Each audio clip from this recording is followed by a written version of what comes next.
Hello, everyone. This is your host, alexbalgood, and this is Leap of Health. And today, I am super excited. We're going to be diving into this amazing topic. We have with us today Miss Greer. She's a biomedical clinician with over 15 years of experience in the medical field. So, thank you for being here, Greer. Thank you for having me.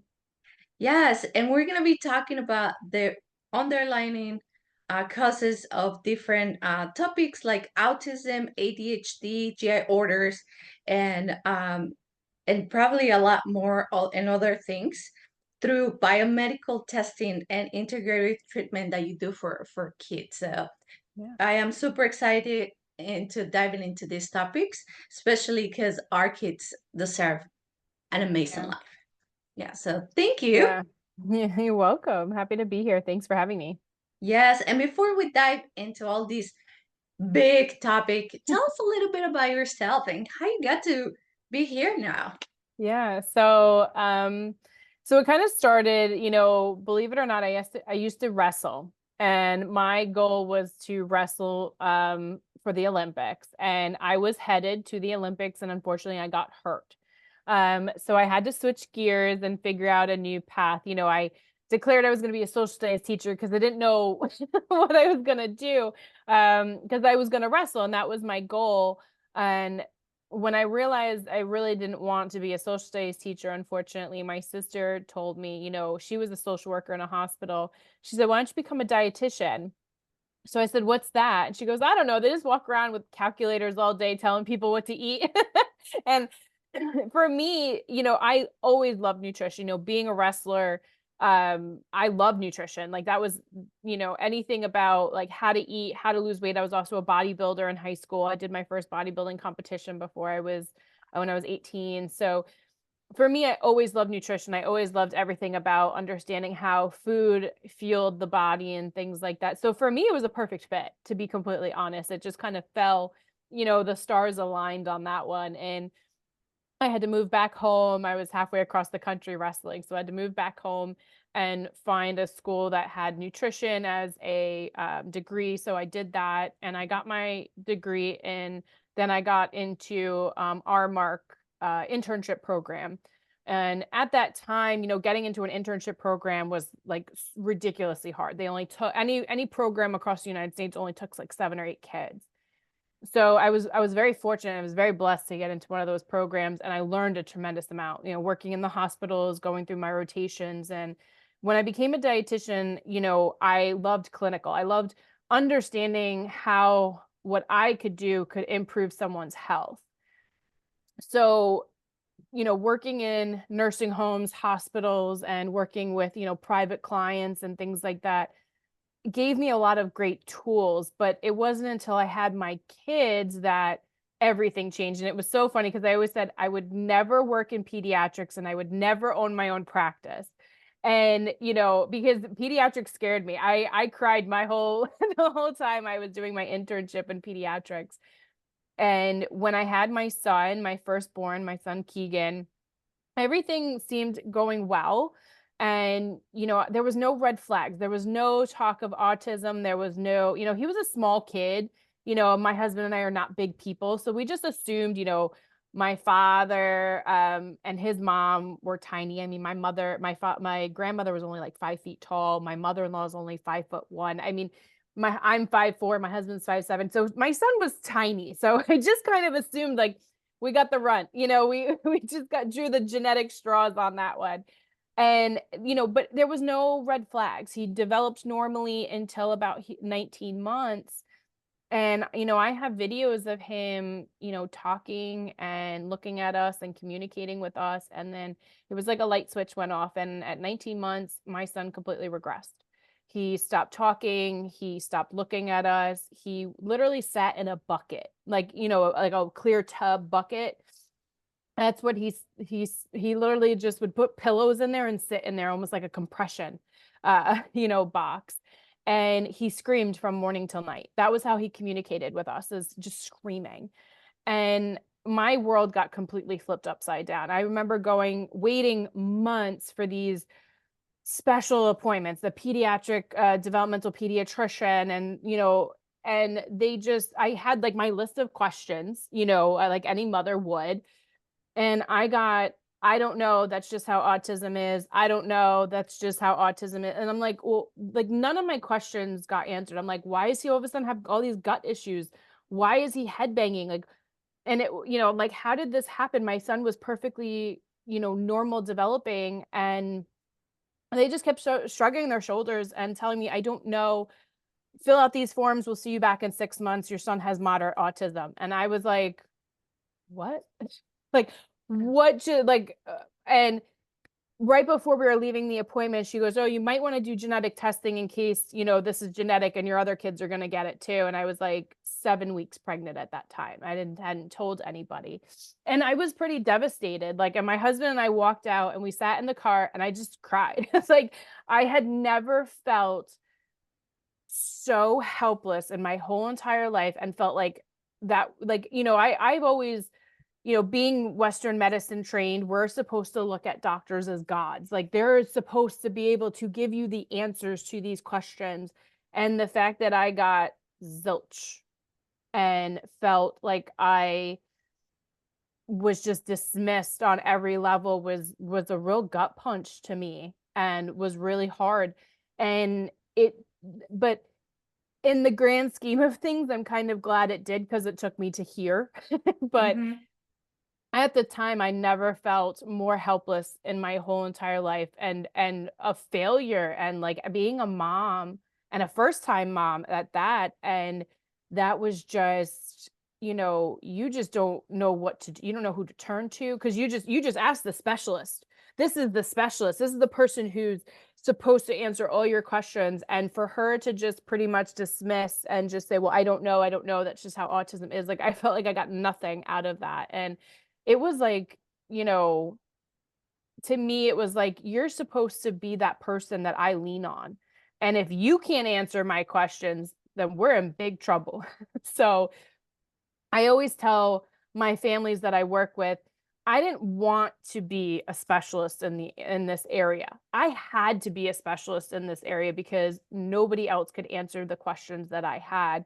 And I would never wanted a family to feel like they couldn't get the answers that they were looking for. Yeah. So, Yeah, no. It is intense when you have been accustomed to go to the doctor, because that's that one person is gonna answer your questions, it's gonna help you, it's gonna make you feel safe. And unfortunately, within Western medicine, we now fall into this, like, that's how it is. We yeah. don't have any more answers. You have autism, you have diabetes, you have this, that's it. Yeah. There's yeah, so unfortunately we got into that. And what did you do after that? Yeah, so we did the therapies like, like any parent would. We did ABA, speech, language. He was in school when he was 2.5 in like a special education program and stuff. And we saw very moderate progress. Like, I would say snail's pace progress. And everyone just kept reassuring me, and it was weird because his ABA therapists were always like, well, we're not really doing ABA therapy with him because we really don't think he's on the spectrum, but we don't know what he has, but because he's language delayed and things like that. And I always thought that was so weird, for them to say that. So, when he was about 4.5, I had some crunchy girlfriends who, I I love them to death, and I appreciate where they've taken me. And it was funny because like they were kind of like my crunchy mom friends. They did the elderberry syrup, and they did like parasite cleanses and stuff. And I would be like, you guys are crazy. Like, but they were always nice to me. And I realize now they were leading me little breadcrumbs. They never were forceful with any of their information or anything, but they would leave me little crumbs to kind of, the path. And one of my girlfriends who's a nurse, and she was a crunchy nurse, and she was like, I think you should do some detoxes. It's very simple, she kind of like talked me through the process of little things. And so I was like, she's like, what do you have to lose? She's like, it's not going to harm him. And I was like, okay. So I did what she recommended. And within 6 weeks, my son's speech started to explode. And Yeah. I was like, what just happened here? Like, I felt like I opened Pandora's box. And Yeah. it was just, it continued. And so I was like, okay, I'm on to something. So I kept diving in, and I found, unfortunately, what I do hate in this field is a lot of what we call biomed doctors or MAPS doctors are really expensive. Like, the one practitioner that we have in my area was $800 an hour. And at the time, I couldn't afford that. Like, my husband and I were, barely making ends meet. And so it was like really discouraging for parents to me, because to me, that's just crazy. Mm-hmm. So I found a functional doctor in my area, and I called and I said, listen, I know what I need done lab wise, and this is the situation. Can you help me? And he was a DO, and he goes, yeah, we can figure this out. He's like, I have some knowledge on the topic and with your background and stuff. So when I went to him, we did a bunch of labs and stuff, and it was like the first time I felt validated that my son's lab test came back abnormal. And Mm-hmm. it was like, I was like, finally, like I knew, when you start going down that rabbit hole, you're like, okay, something's not right, something's not right. And when my pediatrician would run labs, everything would come back normal, maybe a little bit low vitamin D, but he's fine. I said, he eats 10 foods. He's Yeah. severely constipated. We can't be normal. That's just not normal. And so he helped me run labs, and everything came back abnormal. And that was when I got my first taste into really working biomed with my son. So I started a Facebook group, and I started sharing our journey and everything. And it just kind of took off. Mm-hmm. And people would like message me like, what did you do? What tests did you run? What are your favorite supplements? And I just kind of kept going down this rabbit hole of like information. I went back and I got my master's degree in science and epidemiology. I actually published a research paper on sulforaphane treatment for autism spectrum disorder. And it was just like everything Amazing. kind of kept, going into place. And it was, so right now he's going to be 10 next month. And he's fully verbal, very conversational. We're still working on comprehension, and, he's still a bit behind, where he should be. But I always say to myself, like, I wonder where he would have been if I didn't do anything at that time. Yep. Because Exactly. he's in judo, he plays the saxophone, he's in math club. I mean, you That is know, amazing. yeah. So for me, giving him and his ability to have this life, is amazing to me. And I'm forever grateful for, we still have our bumps in the road. He still does some stims or some ticks here and there. And, but that's also part of development sometimes too, and things like that. And, where, he wasn't, I regret not doing things earlier. We were kind of late to the game. I wish we would have started things before his brain really developed. So, many people don't know 90% of a child's brain is developed by the time that they're 5 years old. Mm-hmm. So, the more that you can do with a child, the more you could do with their brain early on is the best thing that you can do for that kid. Yeah, for sure. But as you said, you didn't know. A lot of the Yeah. moms have no idea.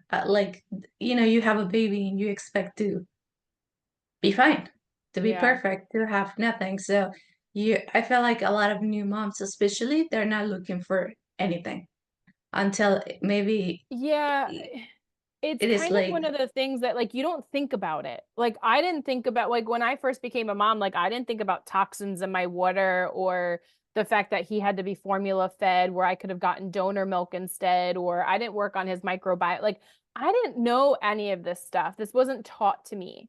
I had to relearn so much after the fact, and it wasn't until after the fact that I'm like, I felt like I did everything wrong. So when I had my second, I did the complete opposite of Or you everything that I learn. did. And he's neurotypical. And they have my boys have the best relationship. They're about 3.5 years apart. And my youngest is smart as a whip. And but he helps Keegan in so many different ways, including like language and speech and communication and friendship and bonds and play skills. Like, it's the best thing that I could have, everything has been such situational for us, where I just feel like all the pieces have always just fallen into place and it works Mhm. out beautifully for us. I think so. And sometimes we see, especially these situations, right, where you have a kid that has autism as like, oh no, this is like so terrible. What did I do? God Yeah. is punishing me for something, or I did everything wrong or whatever. But Mhm. I feel like we can learn so much from our kids. And in this case, you have been helping your kids so much. And I think I honestly think things do happen for a reason, and you Yeah. are in the perfect time with the perfect family and with, you know, where Yeah. it's just great. Yeah, I mean, I want to say like for a good year I was angry. You know, I I'm would put, sure. I call it, I my dad and I call it Jewish mom guilt, and I really ran down the rabbit hole for a year. I was very angry. I was very bitter. I was, and I would probably read at least 3 to 4 research papers a day. And I would come home and I would tell my husband about everything I read. And I want to say probably a good 3, 4 months of doing that. My husband one day was like, I can't do this anymore. He's like, my brain hurts. He's like, you got it. And that's when I started my Facebook group, because felt like I needed to share this research and this information I was finding, but I didn't know about that outlet that I could have made. Yeah. Um, but after a year and seeing Keegan's progress and stuff, to me was, I've kind of felt like I was shifting the paradigm, and I Hmm. was like, wow, like I could change this. And so I said, when I started my practice, if I don't know if I'm going to get clients, like, at the time when I started my practice, and I was like, if I could just change one person's life, Mm. just one kid's life, like it would be worth it. I would feel kind of vindicated a little bit and validated. And one of my first patients, we're still in contact today, and her daughter like is not even diagnosed anymore as being on the spectrum. Complete 180 she did with doing the testing and the interventions and stuff, like, and it was amazing. Like I had like and she was young when we first started too. So for me, that was like my first, like, I felt like just so good about what Hmm. I was doing. And then everything just kind of snowballed and and started. And then it's been, I've helped a lot of kids, and even now practitioners. I actually coach and train practitioners in detox and rebalancing and stuff. And because there is no manual here, it's Right. not like an adult, so a lot of practitioners are scared to work with kids, but they're getting more kids and they want to make sure that they're doing it the right way. Yeah, for sure. And I mean, I love it. You're doing such a great job. And I think now when it comes to kind of like holistic and more of the testing and not going to too much to conventional doctors because they rarely have the answers for you.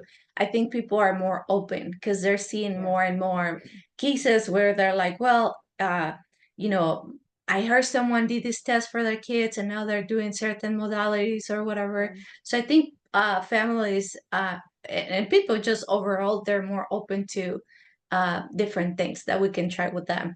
For everybody that's listening, can you explain us a little bit about what is biomedicine? So biomedical interventions and biomedical or functional medicine is basically, when you go to a Western medicine doctor, your pediatrician, your primary care, what they a lot of the times do is what we call cookie cutter labs. It's your BMP, CBC, CMP, lipid profile, thyroid panels. They're very basic labs that kind of give a small glimpse in overall health. Okay. And, but what's funny is many times when my family send me those labs, things are abnormal, but a lot of doctors just dismiss them because it's like, oh, that's just a little elevated. It's no big deal.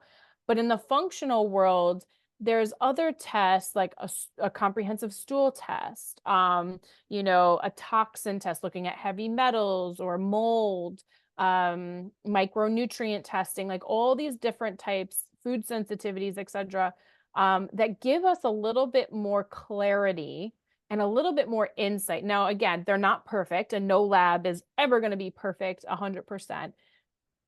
But the fact that when I get these labs back, I'm able to see my patients inside their system and how their system is going, like organic acids test, things like that.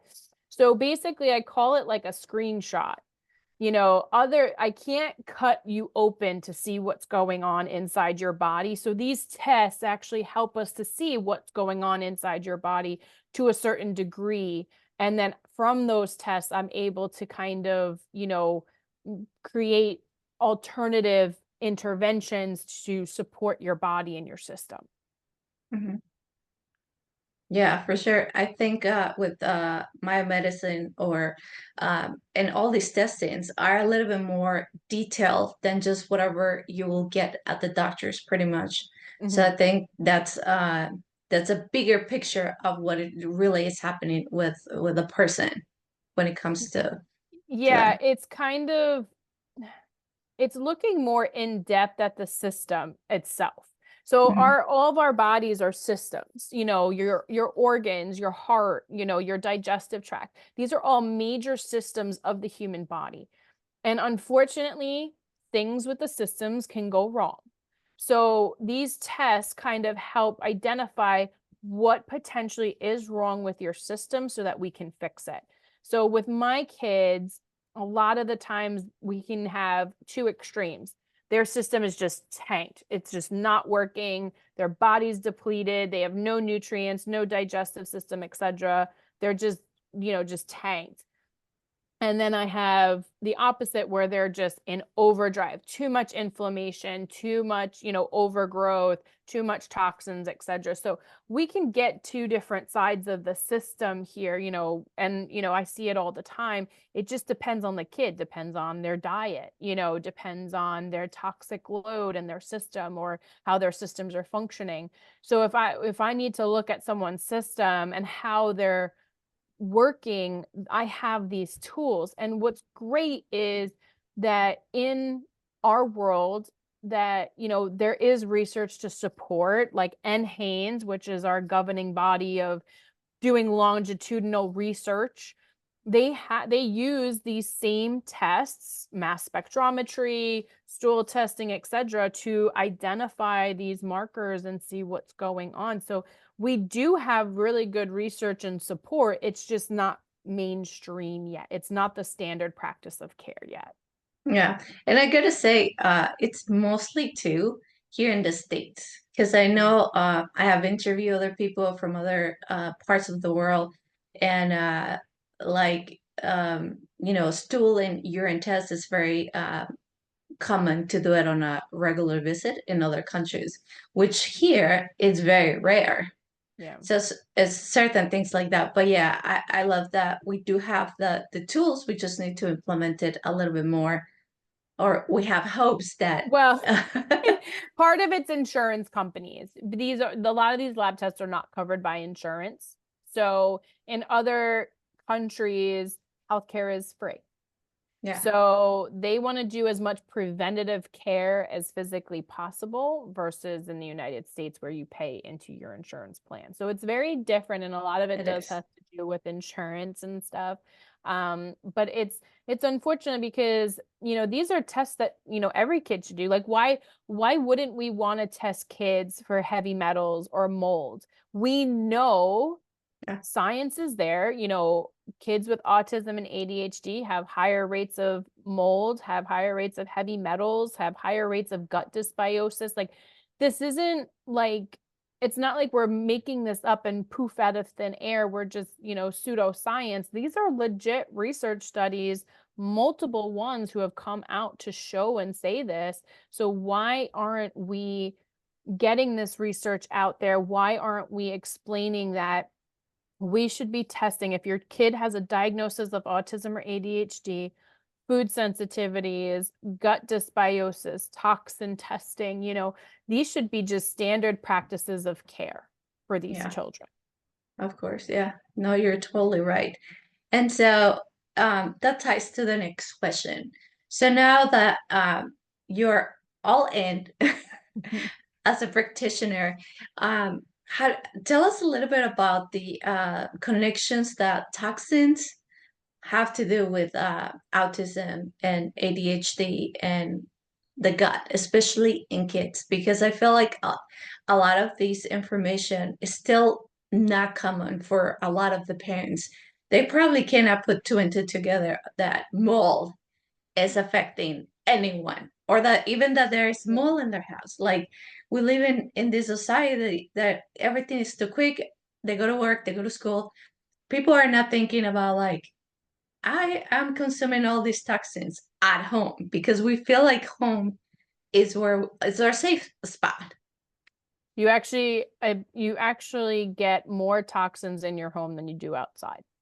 Hmm. So it's up to I think 5 times more toxic load inside your home than outside your home. Yeah. But I call it a trickle down effect. And it looks like it's like a snowball effect that happens. So first it starts with your diet and gut. Most of kids who are autism, ADHD love the beige and white foods. Okay. I mean, chicken nuggets, french fries, crackers, things that taste consistently the same. And so those types of foods, unfortunately, are not very like supportive to the gut. And especially it's just starting from the digestive tract all the way down, H. pylori, SIBO, etc. It doesn't make for an inhabitable microbiome. So it starts with that, and kind of continues, unfortunately, and starts putting us at a disadvantage. So when you have too many bad bugs that rise, like your overgrowth, SIBO, um, Clostridium, Candida, etc., and then those start going up, and your lactose and bifidose, who are your beneficial microbes, start growing down. Now you have increased inflammation, increased overgrowth, and dysbiosis. Now that's twofold that's happening. So that overgrowth and increase causes inflammation, can cause LPS and toxins, and those can all affect the brain, affect the neurotransmitters. But your lactose and bifidose that have now gone down, your lactose and bifidose actually neutralize toxins. So when toxins come into the system, your lactose and bifidose, there's none. So they can't neutralize toxins. And that, if you have candida, which is yeast overgrowth, it eats heavy metals. It thrives on positive ions. So you now can fuel the candida even more, opens you up to parasites, etc. So you have this push-pull effect where it starts just from basic nutrition and gut work, and then it can trickle down. So you get dysbiosis, toxic load, and all of those affect the brain. So a lot of those are called our neurotoxins, and they impact the mitochondrial, or our energy sources to our brain. When that happens, you're depleting them of nutrients, you're depleting them of being able to produce energy, to function properly, and cause brain damage. So when you have a child whose brain is developing at a very fast rate up until the age of 5, 90% of the brain is developed by the time your kid goes into kindergarten. So anything that affects that brain function within those 4 years could be detrimental to them across the board. So the toxic load, the gut dysbiosis, it's all relatively connected. And that's the hard part, is because I've seen so many patients over the years that, they've seen a doctor and they just put them on vitamins and minerals. I'm like, if your gut's not working, you're not going to absorb those vitamins and minerals. It's mute. So we have to work on the gut first. We have to work on the diet. And listen, my son, I wasn't able to work on the diet with him for years. We've just started really getting more into the real gluten-free, dairy-free, because my son has ARFID, which is avoidant restrictive feeding disorder, very restrictive, rigid. He'll vomit, he'll throw up, he has anxiety around new foods. Wow. And, those are like the hardest kids to work with, are my ARFID kids. But it's okay because I can supplement for that time being that they need that support until they don't anymore. So, Mm-hmm. but when the gut gets so far to the right, for whatever reason, the kid had antibiotics, he had a bug, he got sick, he had, some type of infection, whatever it is.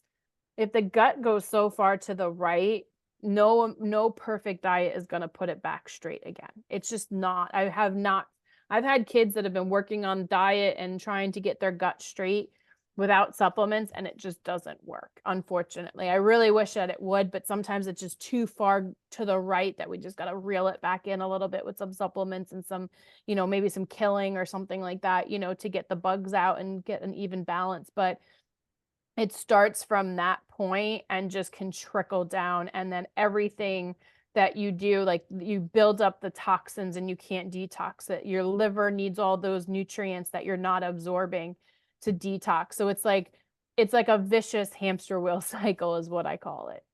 Mm-hmm. And I think it's good that you point that out, because we come again to the gut and brain connection and the importance of, like, if your gut it's not well, it might most likely be affecting your brain, especially in kids as young as 1 to 5. And you mentioned the damage that can be in the brain. Uh, let's say you get a client that it's like on the age range, like 5 or 6. Are we still able to help them? Does it take longer, or It how's that for depends. for kids like that? So the good thing about kids is they have what we call plasticity in the brain. So you can still do a lot of work on the brain. Now, and not everything's going to be perfect. Not everything's probably going to go the way you want it to, and you might not get 100%, but 50%, 60%, 70% is better than no percent. Yeah. So kids have plasticity, which means that it's like a rubber band. You can pull it and it will go back. So sometimes when you do those interventions, it can make the worlds of difference for them, all like across the board. Mm-hmm. So sometimes I think, and I've worked with older kids too, there's always hope. There's always Yeah. hope that you can work with kids and make them feel better and do better. And that's all we could ask for with that. Yeah, for sure. And now that, let's say you already work with them in their nutrition, in their gut, you're trying to get that fix or better than how they started. How, because you talk about toxins, is that the next step? Do you work on, do some sort of treatment to get the toxins out, or how do Mhm. you work with kids? Yeah. So it depends on, that's why I do testing. So I usually do like stool testing, toxin testing to see what we're up against because they need to know the toxin. One of the biggest questions I get is like, how do I detox? And I'm like, okay, what are Right. we detoxing? There's so many things out there Yes. to detox. So I need to know what we're detoxing in order to help you detox. And they're just like, well, just general detox. I'm like, well, what's your gut look like? What, your digestive system, what's your diet like, etc. So that's going to be step one. So I usually have like 3 phases. Phase 1 is my build up stage where I'm going to work on their microbiome, work on their nutrition, and just basically support their system. Most of the times with kids and adults, we have 3 phases: fight, flight, or freeze. Most of my kiddos are either in a freeze or a flight stage. They're running out the door. They can't fight anything right now. If you try to detox right now, try to kill something in their gut, they're going to tank. They just don't have the bandwidth to do it. Right. So phase 1 is to build them up and support them, okay, and help them. Now, that still helps with detox, but it's in a very gentle approach of doing it.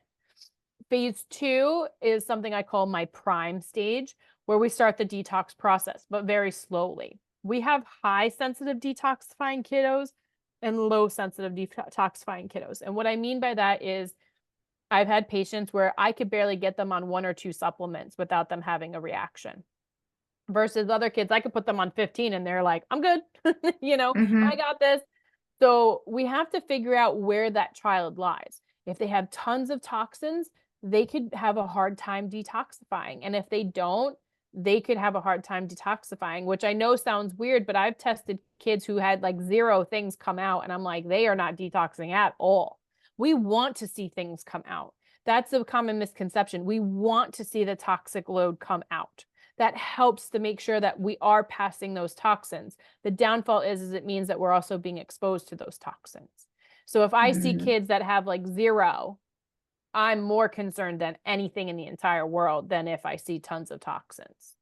Mm-hmm. So priming will help support their system, kind of start the body with the detox process. And then my third phase is more of like the go in and really detox or kill, like if we have to kill mold and get mold out, or if we have to kill the gut and stuff like that. So it really depends on the child, what their age are and what we're doing. But I break it up to make sure that the body feels that it's ready to go and it can feel that it's going to work properly.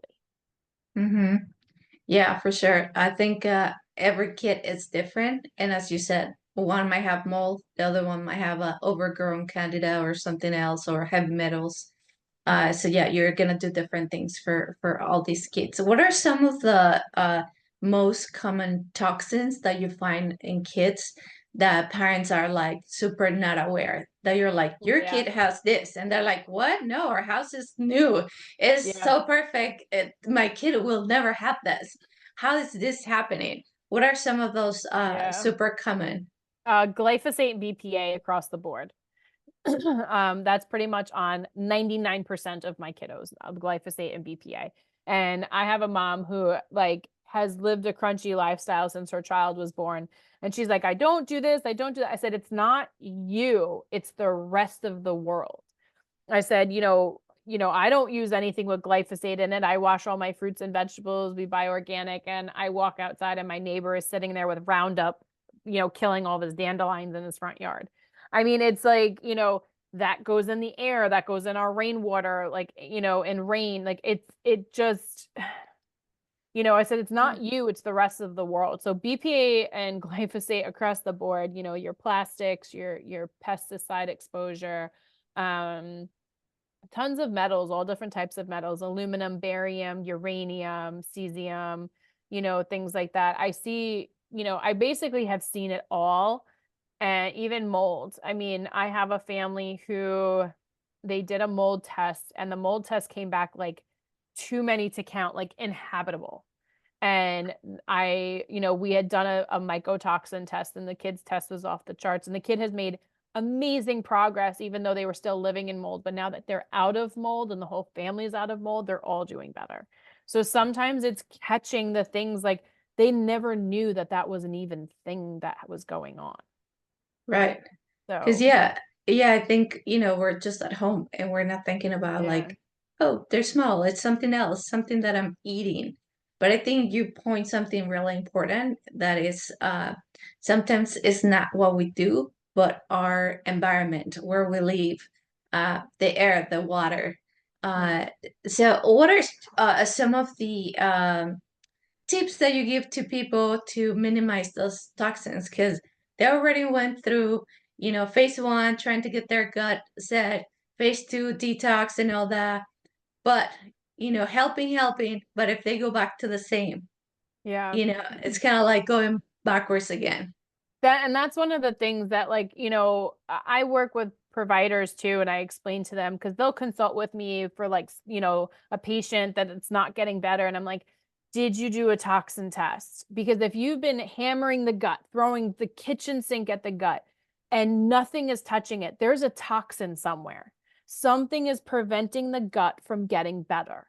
And so I have what I call my 4 pillars of detox. So clean air, so having an air filtration system in your home or some type of air purifier, whether it be by your bed, because we spend 8 to 10 hours in our rooms. So having clean air, clean water, so having a water filtration system for your drinking water, cooking water, bath water, etc. Clean products, making sure that the products that you're using on your body and on your or in your home to clean are green, clean products. And a lot of times with women, we use like our makeup. All my makeup is pretty much organic based, and I try not to use it very often.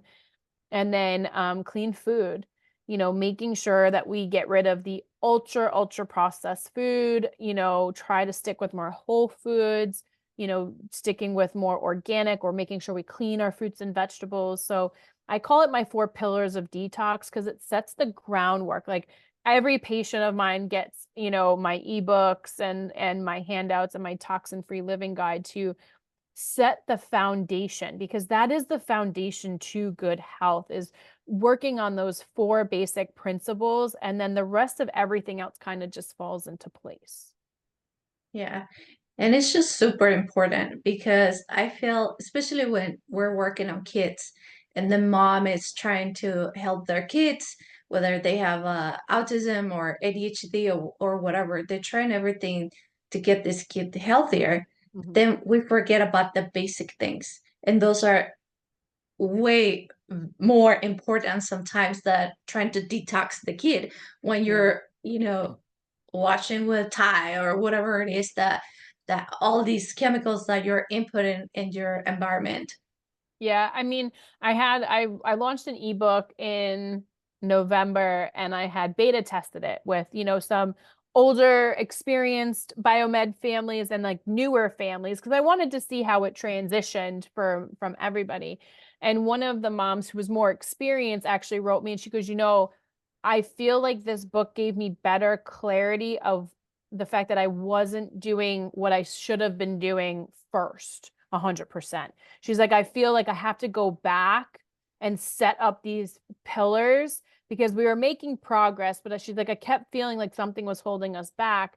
And so she's like, I went back and set up my 4 pillars to make sure that I have that foundation. So I know that that's not something that's impacting my kid. So it may, so for parents, it kind of gives them that checklist of like, okay, I did this. And I do have a checklist in my ebook to help them along the process, because it's a huge world, this biomed world. And I am not an expert in everything biomedical and autism and ADHD because the world is too big. I mean, Hmm. but I'm an expert in this particular area and field of rebalancing the gut, detoxing, and improving just overall health and wellness. Hmm. How long do your clients usually work with you? Because maybe some parents are like, oh, okay, I heard about, this practitioner, she's great. I'll take my kid there. She's gonna get us all ready, and then we're good. Yeah. It depends. Like I've had kids have to work with me for a couple months and then they're fine, depending, because I work with really high complexity kids that like most providers just shove and just say, I don't know. So I've worked with kids for a couple months to a couple years. So, and it also depends on their age. So if they're older, they might need a little bit more support, or if they're, younger, if they're two, you know, we can only do so much at certain times, and we want to make sure that when there's big brain jumps, like there's actually a big brain jump when a kid's 4. So a lot of times you could see really big improvements if you do biomedical approaches before that kid even reaches that age of 4.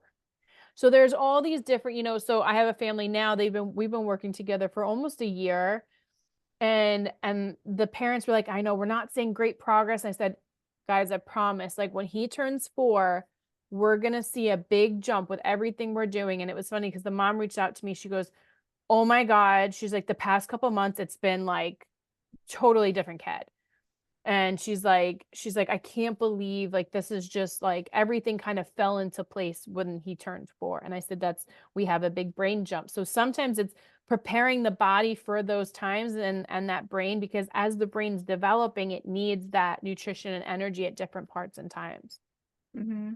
And I like that you mentioned because I feel like I'm not a parent, but I'm thinking as a parent, it's probably so excruciating to see your kid kind of like not making any improvement for a Mm. long time. So I feel like it's important for them to know that it will take time, especially if they're past 5, as you mentioned. What is the longest that any of those parents can uh, wait to see any improvement? Because as you mentioned, everybody improves even a little bit, some sort of percentage, and that's better than zero for sure. But what's the Yeah, longest you've waited to see some sort of a change in one of your clients and kids? that's a great question. I mean, like Keegan's going to be 10 and we still see improvements all the time. Hmm. So I feel like, you can see it, that's a hard one. I mean, I've always, all of my patients have always seen some type of improvement. And it's at all different levels because some of my kids, and it's hard to always pinpoint it because some of my kids come in verbal, some of my kids come in nonverbal, some of my kids are just eczema kids, some of my kids, so it's like, I have all these different Different. types of kiddos, and it depends. So they're so individualized. So sometimes we just see speech explosion. Sometimes we see improvements in health, sleep, pooping, calmness, being able to sit and focus. Like one of my patients, we've been working together for over a year. He's still nonverbal, but he can communicate and follow directions and do what he needs to do in therapy finally. So it's like, Nice. the goal for me is to always make kids as happy and as healthy as I possibly can. I so wish I had that wand, that magic wand that will give a parent back their kid and be like, poof, your kid can talk to you. It'd be perfect and neurotypical and normal. Um, but unfortunately, there are just some things that are completely out of my hands. But what I usually tell my parents is I will go to the ends of the earth to help and support you. And I have so many providers and amazing providers that are friends that I work with that I can also bring in as consults and just say, hey, I have this patient, this isn't working well. What do we do? So there are some times that some kids are just way harder than others. And, but I will never give up supporting my families no matter what. So I will always Hmm. try to figure out a way to help them and to get some type of improvement so that they feel that they've accomplished something. Yeah. And that's what I call good medicine. Oh man, I wish a lot of the providers on Western medicine can just, work with other people that does different modalities because everybody, on my perfect world, that will make such a difference in everybody's life. When, you have a Oriental medicine, Western medicine, other modalities, people that does all this testing, biomedicine, all this, and come together for the better of the patient. I think Yeah. that'll be like the best. But you're doing it, and I'm sure other providers that are trying to make their clients better are doing that. So it's always great. So I'm thinking, just from what you're saying, is like parents that have these kids, because as I said, I'm not a parent, so I can't really Mhm. uh, put myself in there, but definitely, I guess, never lose hope, and little improvement is Mm. better than nothing. And sometimes it does take time. So just for everybody listen out there, if you're in that position, being patient and just keep working on it, I think it's like the best thing for you and your kid. Yeah, I always say like one step forward in the right direction is one step forward in the right direction. Like it only takes one small step to start, and even if you changed one thing a week, that's 52 things at the end of the year that you changed in your home. Yeah. And that could be a huge improvement for your child. Like it was funny. I had a patient who I consulted with. Her son had asthma. She was really trying to improve his overall health. And I said, I want you to remove these three things out of his diet. She messaged me within 3 weeks and she said he hasn't had his allergy medication in 3 weeks. And she was like, I didn't even know that that was a thing. She's like, not one doctor I saw ever told me that that was a possibility. And it was kind of just funny for me because I'm like, but it's not rocket science, You're like, it's right there. but that's like, that to me, that was just like, I'm like, I think that's what was like sad and funny about the whole situation. Was it was sad because this poor mom had to take her kid to several doctors and allergists and stuff, and he was prescribed like inhalers and allergy medicine because he was having trouble with breathing. He couldn't participate, blah, blah, blah, blah, blah. And not one person, not one of those providers said, if you remove maybe some food sensitivities, it could be one of those things. Not one of them said that. I said it. Kid hasn't needed an allergy medication in 3 weeks. Why? Like, to me, it's just kind of like one of those things that it's like, it's not rocket science. Like, it's really not that hard sometimes. And it's just kind of sad that that's our society sometimes. Yeah. No, and it could be such a easy change in lifestyle, different things that you can remove. And when you talk about food sensitivity, you could remove certain things, and if they didn't help, they also didn't harm you. And that's the thing. A lot of the times, and I talk to families about this all the time, when we remove food sensitivities, you might not see a change. So like in the autism world, there's roughly 60 autism diets out there now, I think. There's so Yeah. many. Yeah. Now, when you remove certain foods or food sensitivities, what we're essentially trying to do is decrease inflammation. You may or may not see an outward sign of that. So like if you remove gluten, some parents report, oh my God, I removed gluten, my kid's like a whole different person. And another family's like, I removed gluten, I saw 0. But their inflammation went down. You might not see it. It might not translate like other parents. That's why it's so confusing for parents. It's like, well, I tried this diet and I didn't see anything. So I did this diet and didn't see anything. It's like, because it's diet for your kid didn't play a role like it did for that kid, but it doesn't mean that you're not going to see the symptoms internally. Mm-hmm. That's where this world gets so big and bogged down for people and so confusing. And I can understand as a parent, when I first started, I'm like, this is just hard. Like there's just too much information and no real direction. And you ask a question in a Facebook group, you're going to get 100 different answers because it's what worked best for that kid. So everything really needs to be Yes. bio individualized for that particular child. And there's so many providers out there, or Instagram people who have claim that they have all the answers, and they just put everyone on the same protocols, the same supplements, and it's like it might work for a couple kids for sure, but majority of those kids it's probably not going to work for them because it's not bio individualized for them. Mm-hmm.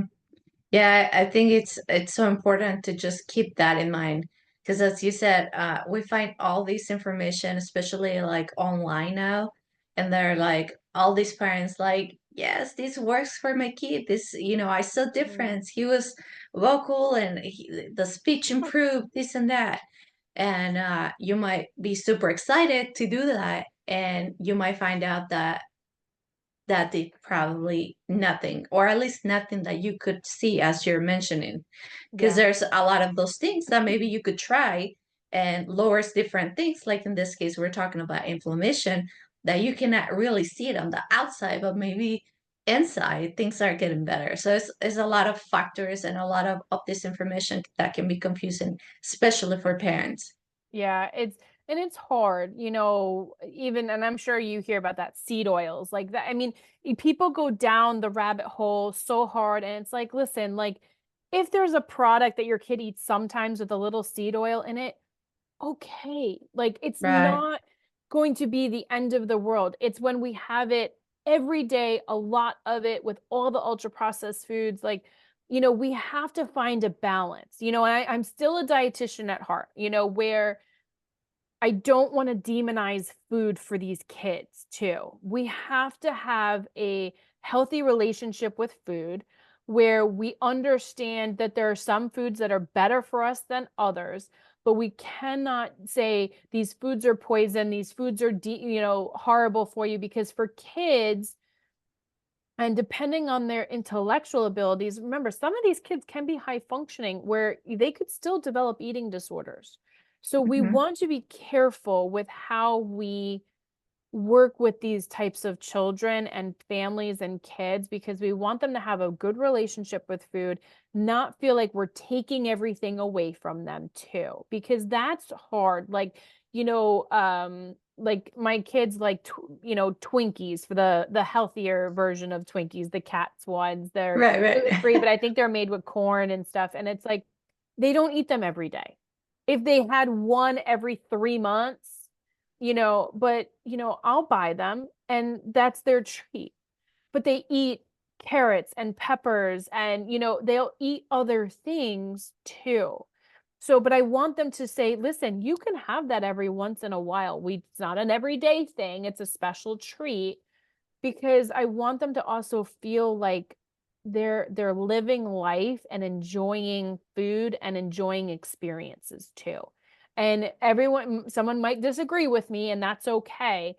But when you've worked with eating disorder people who, when you looked at their childhood of how things were said to them and food's been taken away, like, it does resonate with kids. And that's the last thing that we want to have happen with them too. Yeah, I totally agree. I mean, we're already trying to resolve one issue, as we're talking, like a big one, which is autism or ADHD or any of those. You really don't want to add something else Right. that could have been avoidable, in this case, food. Yeah. And we want kids to feel accomplished. Like if we start adding foods, like better foods, fabulous. That's great. I want to add foods. I don't want to always take things away from them because it's control. The only thing that they probably have complete control over, and we need to make sure that they still feel that they're in control and they have control over something. Yeah, exactly. And I mean, it's super important that you talk about the food because we will always eat. Yeah. We It's need it one to survive. Yes. it's one of those activities that whether the parent likes it or not, you have to eat all the time. So might as well creating that good relationship, as you mentioned, especially in these cases, that food and what they eat is so important to their development or their improvement with all the other things that we're tackling.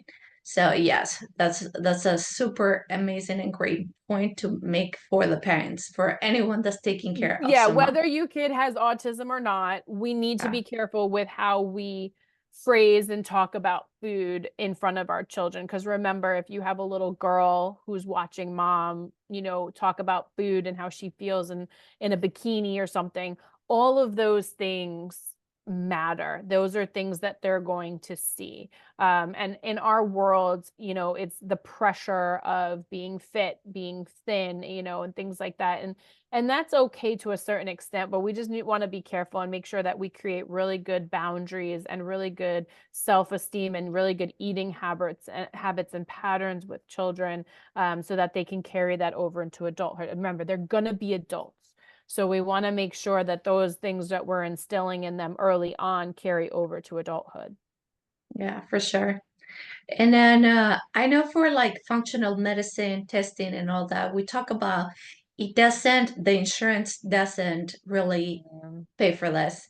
Um, is there some ways that you find that maybe people with lower resources can get some of this testing, maybe like government work, help or something like that? Or is it something that they might have to maybe save some money in order to for them and for the kid to have this Yeah. kind of like opportunity to get treated?